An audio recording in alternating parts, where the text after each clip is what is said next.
Welcome back to a very different Burgundy, ladies and gentlemen, and while everything may look the same on the outside, a lot of things have changed on the inside. Most prominently, the king and his fellow jingoistic followers have taken over the government from the war ministry to the parliament itself.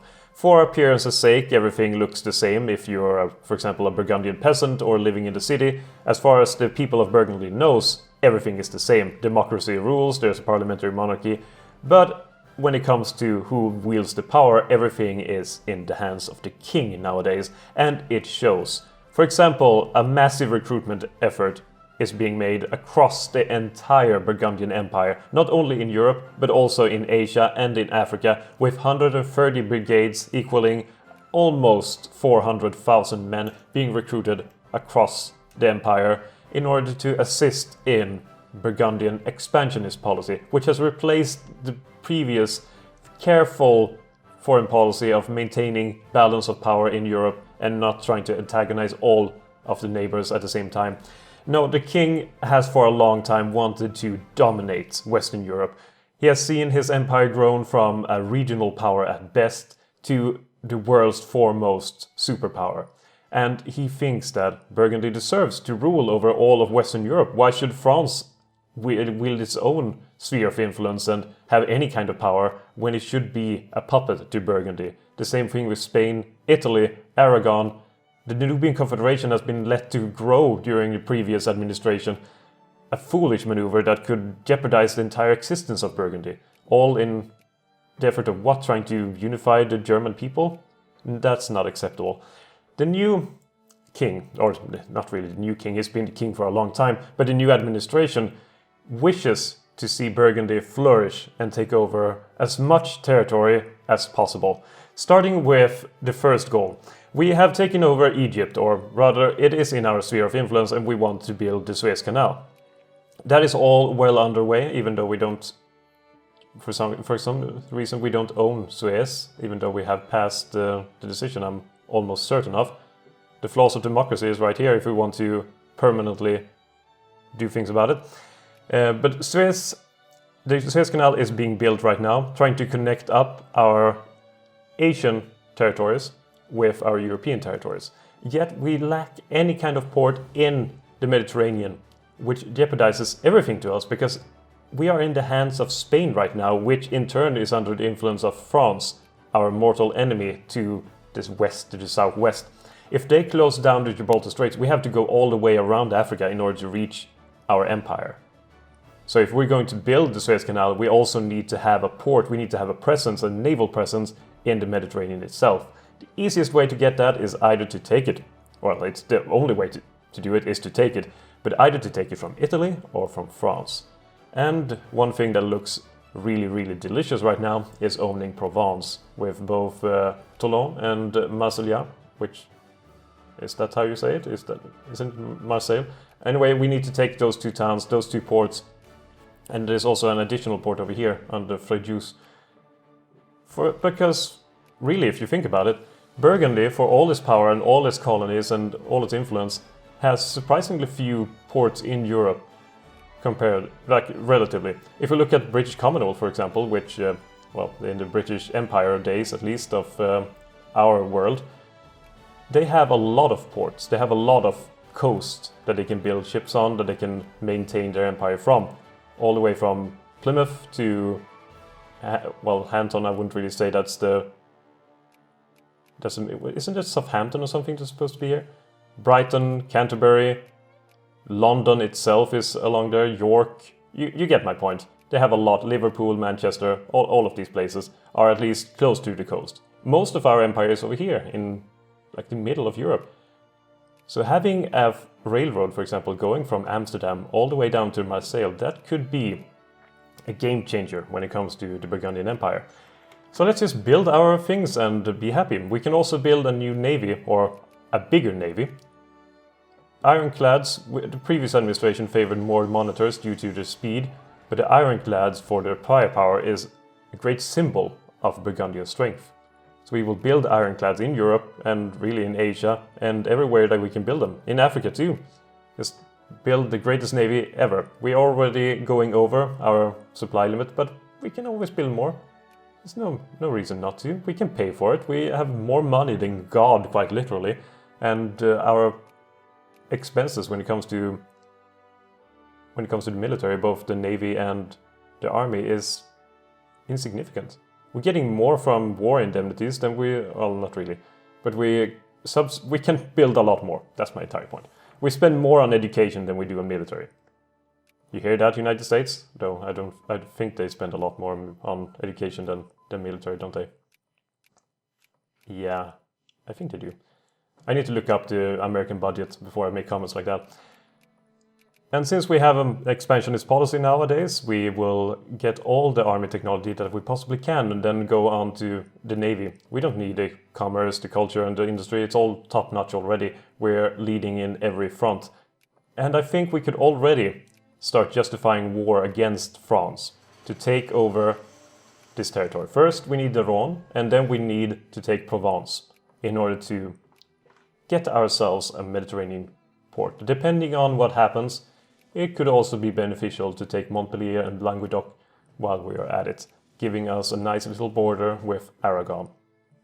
Our protege, as long as it wants to be, until at least it is in our interest to absorb it into the greater Burgundian Empire. There we go, we got 10.4 infamy. Infamy doesn't really matter to us anymore. Before, the administration was really careful in trying to avoid getting too high infamy. It would be detrimental to international diplomacy. Why should we care what people in the Commonwealth or the Sublime Porte cares about or thinks about us? We don't care. If they have any problems, we can defeat them with our guns and our ships. We've done it before. Well, maybe not the Sublime Porte, but everyone else we have defeated. Everyone that matters, at least. We've defeated everyone around us. More than once, on some occasions. And just recently, we demolished the Japanese people. Look at them now. They are civilized in Asia. They are not even a secondary power. Even though they very, very soon will be. They have lost their entire sphere. The Qing Empire has taken over most of their land, and they only have this stretch over here, which may look impressive, but how many people live here? Absolutely no one. So why should we care? Why should we care? Exactly, there's no reason. The biggest problem could potentially be is people who have a lot of ships, for example Scandinavia, or no, it would probably only be Scandinavia. We have as many ships as Scandinavians, probably more or better ones. The third wave, which could probably be beneficial to us, or might be what we get in the future. Basically, fascism is on the rise. So we probably have a fascist party that will be founded very, very soon. Perhaps we should switch to that one in the future. Who knows? At the same time, we don't want to have too many pesky revolutions occurring like the ones that we're having right now with the French patriots trying to separate themselves from us and getting to be their own people. No, we don't want that. So we will still be passing some reforms in order to make sure that the people themselves are quiet. What do they want right now? Minimum wage movement? That sounds good. Because our goals are, they're not opposed to giving people what they want. We want to have more territory, and we also want the people to die for us. The people will die for us if we give them a good enemy that they think is necessary to defeat in order to maintain their safety. And in this case, the French are probably trying to build an atomic bomb and leave everything in Burgundy destroyed. So if they don't fight and die for their families, people will just kill their families anyway. So they might as well fight, right? That is what we tell the people. So yeah, we just need to make sure that they are happy. And if we also tell them that, if you fight, we will give you minimum wage and we will give you a shorter work day, they will be happy. And they will just sit quietly and accept every time we decide to invade someone. And that's good for everyone, especially us. Not so much them, but mostly for us. So that's why we accept this policy. That's why we push through some reforms whenever we can to make sure that they will eventually be so complacent that they don't really care when we eventually officially publicly declare that they are actually living in a dictatorship and not in the parliamentary monarchy that everyone thinks they live in. Some people have been suspicious towards our intentions. They know that there's a shadow government that controls everything, led by the king. But our 1904 type media has branded them all as conspiracy theorists, and they're also ridiculed by most of the population, so no one really cares for what they think. It's all going according to plan. We have labor unions. That's not good. We don't want socialists. At the same time, we don't want to lose people in places. That would be a lot of people. Yeah. Any province gets a labor union. No, we will not accept labor unions. We will accept if they have fascist soup kitchens and stuff like that, because that is beneficial to our goal, making the population itself more aggressive, making them want to conquer more places. How's it going with our war justification? We are halfway done. Our military, however, is not halfway done. We need to make sure that they have everything they need. And here is a light cavalry that they need. So we will give them a light cavalry to make sure that this army is top-notch. And then we can probably split off some forces and make our new army over here that can go and prepare against the French. And the same thing with this guy over here. Having an additional army is always good. You can never have too many armies if you're going to fight the French. The French are by nature a bit disgusting in our views. Let's see. Do we have any more? I think we might need to build some light cavalry in Europe. It seems we have lost some. We will build 2 more. There we go. And these can merge up. Good. Everything is going according to plan in Europe. How's it going in Africa? It's going rather well. We have... well, where are the men gathering in Africa? Don't tell me it's down here. It's not so far anyway. I think we might be building some over here. We are. We are building people down here. Or maybe I shouldn't say we're building people. It doesn't sound very good. Could also be that we don't really have the materials to build everywhere at once at the moment. But we will get there. For example, in India we have so many men that we can just transport them over to where we need them to be in the coming Great War. France is allied with a lot of people. They're allied with Spain, Liguria, Italy, Malta, Arborea and San Marcos Republic. So most of the Mediterranean minus Aragon. France, Italy, San Marcos Republic, Liguria, Arborea, Spain. And there was some other more. Malta, yeah. It's this region that we might end up fighting, as I mentioned before, minus Aragon. And then whatever, the Nubian Confederation. The Nubian Confederation is next. They are next in line. We really want to maybe take Baden-Württemberg. They deserve to be under Burgundian protection. They have, in the past, served us well. Served us very, very... how should I put it? Very loyally. They have served the Burgundian Empire, and their loyalty should not be forgotten. They have been absorbed for now by the Nubian Confederation, but not for long. They will come back to our fold. They will return. These armies should probably do better being on the border itself.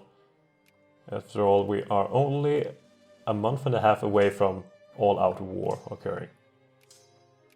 We have gotten some more men, which is nice. There we go. One more over here, and that should make him ready. And this army should also get ready along the border, and this one as well. There's a lot of border regions, so we should probably make sure every single one of them has at least one army on it. This one could use some few more men. There we go. And yeah, got done. Anyone coming over there? No. We will have exactly enough men to cover the entire front. But we also have the Italians to worry about. I almost forgot about the Italians. Probably shouldn't forget about them. We should send one army to hold the Italians. This unfortunately has a land connection here. And then there's this one and this one. So the Aosta Valley will probably be lost to the Italians when the war comes. And the war will come in just a few days. Let's see, do we have any allies that will join us in one of these? Declare war, acquire state, and there will be Ron. Call allies. The British Commonwealth will accept. Russia, Aragon will accept. Switzerland accept. Braunschweig accept. Essentially everyone will accept except for Tanskap. Tanskap we can lose. There we go. Everyone is still backing due to goodwill from the previous administration. The question is, how long will they back? How long will they? Everyone is joining in, but when the Burgundian expansionist policy is obvious, how long will they accept it? For how long? Does not matter right now. We can make use of our armies. This is starting to feel a bit more like Hearts of Iron. Well, the Hearts of Iron series on a smaller scale. Because the Hearts of Iron series, you have to have at least one division on each border region, and then you try to make use of numerical superiority to try to advance, unless you can make a pocket. Aslan wants an alliance, that is acceptable. The French are being defeated, which is also acceptable. The Italians are moving into the Aosta Valley, which is unacceptable. And this only borders to one, so we can move over there and meet up with the French. And this army can go to Valais. That means we have 4 regions over here that have been successfully conquered. And Aslan is doing the stupid thing of allying someone and then immediately calling them into a war. So what is the Aslanians doing right now? Nahuatl conquest of Durango. Acquire Durango. Well, we have armies ready nearby, so Nova Lisboa and Fiera de Santana we will jump into. And over here we are fighting the French over here. They have decided to attack in the middle right here. We could use this army instead and move this army here, and this army to Paris. That could work. Or we can move this army to Paris instead. Yeah, that could work much better. And this one over here. Good, we're covering the entire front still. The French can't manage to get through it. It's impossible. This is going really bad though. At least not it's not going well at any rate. Fascist is growing, we like that. They are even calling in more men, or putting in more men into defense there. It's a bit too many for us. It's still fine, the front is still holding even though we did lose that battle. So it's not that bad. If they do end up moving forward, which they are right now, they're moving to a lot of different places, in fact. Where's the main army going to? Clermont, Lyon is over here, and then we have, this is Clermont-Ferrand. So Lyon, a strong army is going to Macon. So they're moving to both of these regions at the same time. That's not good. But they are defensive battles, so that's better than the alternative. At least this one is going really well so far. So far. It's still going well, but not going that well. I was hoping for bigger victories. French are indeed funneling more men through this little area over here, and they are even attacking Grenoble together with the Italians. Massive force, to be sure. But this should be an advantageous battle. Dig in -11? Holy crap. Yeah, that's gotta hurt. Dig in -11. -3 over here and nothing over here. -11? Crap. Yeah, that's a lot of dig-in bonus. A lot of dig-in bonus. Oh yeah, we shouldn't have called in the Swiss. They are ruining our border. They're ruining our front line. You know what? I'm a bit tired of this. I'll attack over here with this army, and over here with this army. And that leaves this army as almost capable of doing something else instead. It should assist. That leaves a little... Oh god.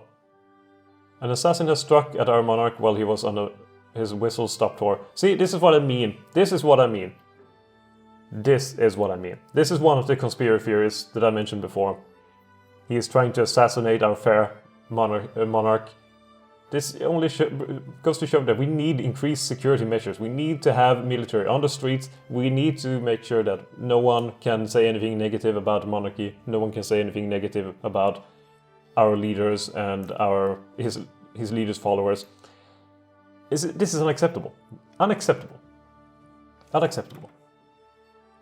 This is what happens when you leave anarchists to do whatever they want. Let's see. Can we win here in Macon? We can, and we are. Good, good, good. Anything in the army, in the navy? The naval directionism? Great military leader has died. Leonard de Ballet. He's a great dancer. Battle of Orléans is won. Our allies lost over here. French-Canadian Summit of 1905 was... no. That's not good. Are they allied now with the Scandinavians? I hope not. The Scandinavians in fact only have Oldenburg as their only ally, and Bohemia has taken over all of this land. Ah, goodness gracious, Bohemia is starting to become a threat. And the French are pumping out more and more men. We need to assist. In fact, we need to send as many men as possible to shore up the defenses. The French are doing well. They're not to be underestimated. And we even got allied support over here in Macon, which was a great victory for our people. Why are we losing so much over here? Battle of Lyon? Should it really be a loss? Should not. We will send some more reinforcements. Julius, that's not even a name. You can't call someone that. The Fox? Yeah, Jules the Fox. Go over here, Jules the Fox. Why is it going so badly? Jesus. Is he that great of a leader? He's a genius and unfulfilled potential. But still, should it be that much of a difference? What's the French military at? They are at 19 out of 30, and we are at what? 25 out of 30. Our army should be much better than theirs. Much better, unless they have proper artillery, and they barely have any artillery to begin with. They have almost no artillery. We have proper artillery, and we are still losing a lot of men in those fights. That's not great. They are attacking Macon, and Macon. Maybe we should let them go to Macon, and then we can head on in. This army lost its leader. That was the ballet guy. Okay, head in to save our friends. The French are mobilizing. They have mobilized, which is why they have so goddamn many men running across the place. But we have taken Paris, or at least Paris is falling very quickly into our hands. This 8,000 men should go a bit more north to escape the wrath of the French. Is this the same guy, Edouard Bassin? It is, and he is still doing really well against our armies. Unsurprisingly. Jules the Fox is a disappointment. You think someone with his name would do better. And our armies are underperforming even in Paris. Why are they underperforming here? We have a Deegan bonus. There we go, they are now finally performing. Over here it's still going... I want to see the battle itself. Well, the digging bonus is now entirely gone. Oh god. This is a tougher war than I expected. I was thinking it would be a smash hit for our side, but apparently it's not.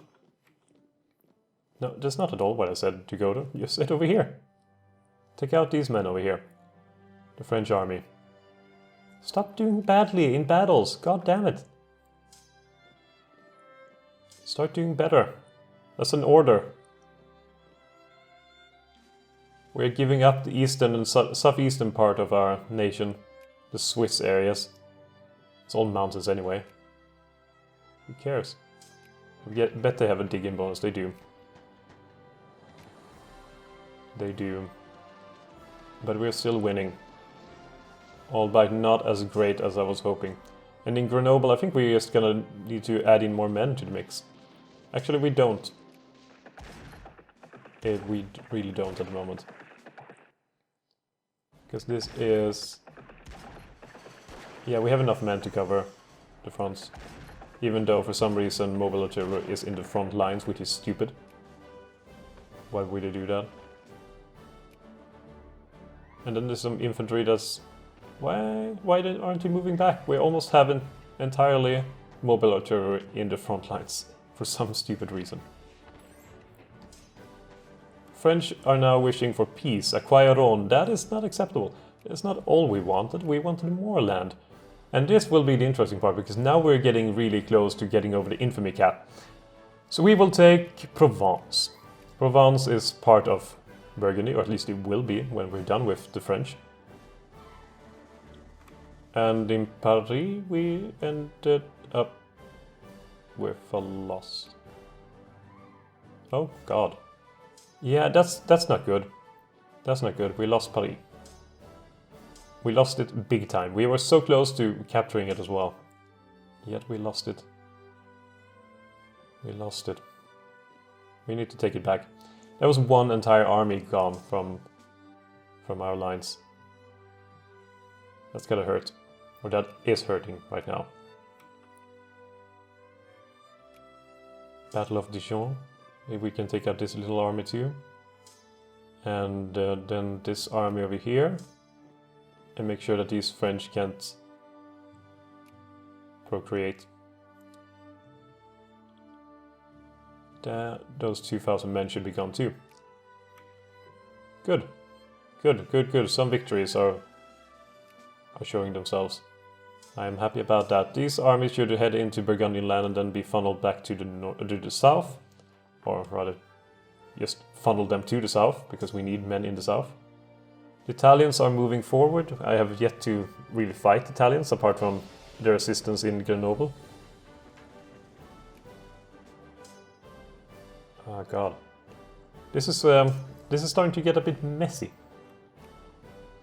They are going to Macon. And we will probably intercept them in Macon. When will they arrive? They will arrive very soon. Good. Intercept them there. There will be no digging bonus for anyone. This is 82,000 men in Besançon. A bit too many. Geneva should probably recapture that and at least blockade them if they try to funnel more troops there. David Pearson is dead. Don't know really who he was. Doesn't sound very Burgundian to me. The Italians have surprisingly amount of men. Let's take a look here. The Italians have 91 brigades at the moment, and the French have 159. Is there going wars anywhere else? Here it is actually going wars in Africa. I've almost completely forgot about Africa. Probably shouldn't do that. It's a bit of a silly move to just forget about a place like that. And is it going any differently over here in Asia? No, it's not. Not really. No wars in Asia. Not at all. That is good.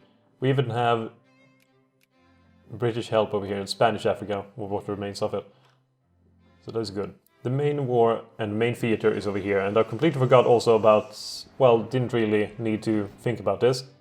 It seems they are quite capable of destroying Gran Colombia, or what remains of it. I like that Gran Colombia is 3 parts now. It's over here in Panama, they're over here in San Salvador, and also over here in North Mexico. That's all that remains of Gran Colombia. They have absolutely nothing of modern Colombia. Absolutely nothing. Alright, where to go now? We have 90,000 men in Macon, ready to move forward. So maybe we should just use our doctrine of local numerical superiority to destroy the enemy. We shall reinforce this place too. They seem to have run out of infantry to defend themselves, judging by how many artillery pieces they have on the front lines. Probably using them to shield themselves from bullets and stuff like that. But it's not a good strategy. Working less or less work. Social reform selected, that would put us back quite a while. We will pick the 8-hour reform. Also because I prefer the 8-hour reform personally. And the king would also only like to work 8 hours a day. Gran Colombia is willing to dismantle constructions in Lusitania, humiliate Gran Colombia. That's not at all what we were heading to the war for. Wasn't it? Wasn't we supposed to get some more stuff from them? So what can we get? Propose peace. Wait, what? Wasn't it to take over a certain place? Or have they already done that, Durango? No, have they... Wait. I didn't understand. So, the war is to take over Durango. Yet, there's no demand to take over Durango? Or is it because they added humiliate Gran Colombia they can only do that now? Because that would be stupid. I'll just let it be and see what happens. What else is happening in the world? The Second Macedonian liberation of Albania and Thessalia. And the Third Scandinavian liberation of Polish-Lithuania and something. So Scandinavia is in constant war with all of its southern neighbors. And seemingly are losing every single battle they ever go into. Which is less good. Less good. Are some of these armies gotta be on... No, they're not on hunt rebels. It seems that way because they seem to be moving. Suez Canal plan finished. Let's start phase 1. Great. That was only... Let's see. Humiliate, dismantle construction. No, I don't. I want them to take the land so they don't have to fight it again. So that was all just for the planning. And now we start the construction. Phase 1. We still haven't gotten the territory itself. Maybe we will soon enough. Alright, we have 60,000 men. They have 21,000 men heading over here to Besançon. We need to do something about that. Maybe take these two armies and head there ourselves. I'm not a fan that we are racking up so much war exhaustion simply by the Italians being Italians. That is not nice. And they are now moving to Geneva and Dijon. Our former capital, Dijon. Not a big fan of that being threatened. We shall challenge the Italians over there. The Italians have 18 out of 30 in army tech. It should be an easy match, but might lose out on them. Let's see, we even have gas attack against them, so that should be it really. We should be able to take them out pretty easily. Gran Colombia is... Sure, why the hell not? Just accept that piece. Alright, that's not good in Paris. Not good at all. In fact, I will pull back from that battle. It's not a good scene at all. We can take out some other places, maybe... Oh, no. God damn it, that was so close. Alright, now we can attack them. No, we cannot. They are moving back again, immediately. Oh, they are really quick on their feet, the French. Really quick. Alright, we are winning against Italians. We're pushing them back. I was a bit too scared of the Italians before, for some reason. I can't really explain why right now. It seems a bit stupid to be scared of the Italians. Italian war machine. We will even help out over here against these Italians. For some reason we're not fighting them. They're moving to Macon. We will fight them in Macon. Which is suspiciously close to Macron, the new French president. Is he coming from Burgundy itself? It could be. Hey, it's been established. Macron came from Burgundy. Burgundy influencing world politics even to this day and in a different universe.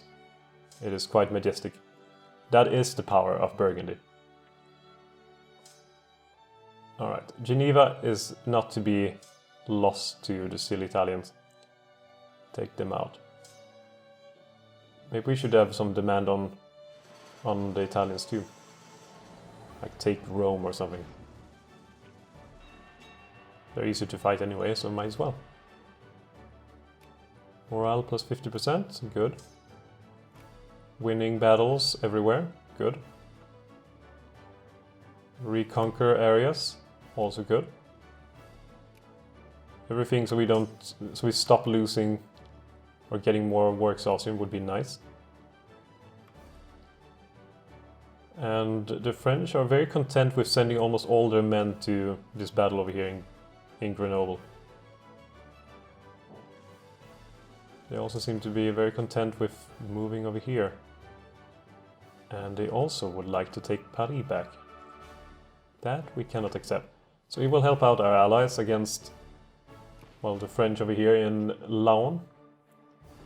Should probably be working out pretty well. Yeah, stop the Italians from doing anything. In fact, when we moved over here, we can split this army up. One part moving to Macon, and the other one moving to... Will they be in time? Yes, they will. So over here in Saint-Étienne. Etienne. There we go, eliminating the Italians once more. We lost the battle in Bohemia. That's just because we have recruitments coming up. It's a bit low attacking recruits just like that. They've done nothing to deserve. Oh, the fascists are growing ever more. That's the core of our group. We were so cool, so hip that we became fascist even before fascism even existed. Just without the whole... Oh, the Panama Canal. A nation has started construction on the Panama Canal. Who? Who did that? Who? It is... the Belgian Confederacy! See, everywhere we go, Burgundy and its legacy are influencing world politics. Burgundy itself is building the Suez Canal, while the sons of Burgundy, the stupid, evil, treacherous Belgians, are building the Panama Canal. It's good. It's good. That's what we like to see. It's exactly what we like to see. And our athletes are victorious because why the hell not? And everything is well in the world as it's supposed to be. Except for over here where we are not doing very, very hot at all. It's actually going pretty darn shit. Maybe we should send more men to shore up our defenses. Or maybe we shouldn't even have a fight there. We should have fights someplace else. Maybe we shouldn't let the French take over Paris. Or take back Paris. Well, I think we will go for advanced naval design. And after that, I think that's enough for this episode. It's been quite a long ride, and we are now in a war for the future of Burgundy, really. Because if we win this war, that leaves the path open to further conquest by the Burgundians. And if we lose this war, well, I think that's the abdication of the king and the final victory of democracy over authoritarianism. But we'll see what happens in the next episode. Thank you for watching, and I hope to see you next time. Have a good one.